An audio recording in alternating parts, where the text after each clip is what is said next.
السلام عليكم. النهاردة هنعمل مع بعض سلطة مغذية وسهلة التحضير مليانة ألوان وفيها بروتينات وألياف هتفيد الجسم وتشبع من غير سعرات كتير. السلطة بسيطة وطعمها حلو جدا، إن شاء الله تعجبكم. سلطة بالفاصوليا الحمراء والحمص.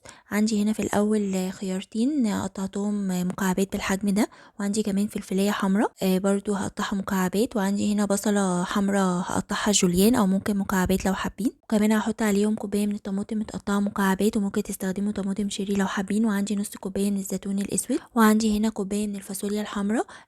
دي كان معلبة، غسلتها كويس من المية بتاعتها وشطفتها وبعد كده استخدمتها. وعندي هنا كوباية من حمص الشام المسلوق، وعندي كمان كوباية من الجبنة القريش وممكن تستخدموا جبنة فيتا لو حابين. نيجي بقى للدريسنج الخطير اللي هينقل السلطة في حتة تانية. عندي هنا معلقتين من زيت الزيتون، حطيت عليهم معلقة من الليمون ومعلقة من خل التفاح، طبعا ممكن نستخدم خل عادي. وهنا عندي معلقة من المستردة، وعندي كمان فص ثوم مهروس احطهم عليهم بقى. والتوابل اللي عندي معلقه صغيره من الفلفل الاسود ومعلقه صغيره من الملح ونص معلقه صغيره من الزعتر، وهقلب بقى المكونات دي مع بعض كويس.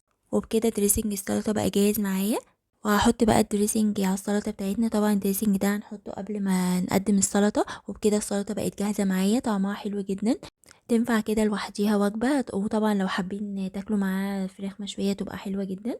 وبألف هنا وشفا لكل اللي هيجربها. ويا رب الفيديو يكون عجبكم، ولو عجبكم الفيديو ما تنسوش اللايك والاشتراك في القناة وتفعيل زر الجرس عشان يوصل لكم كل الفيديوهات الجديدة اللي بنزلها أول بأول. باي باي.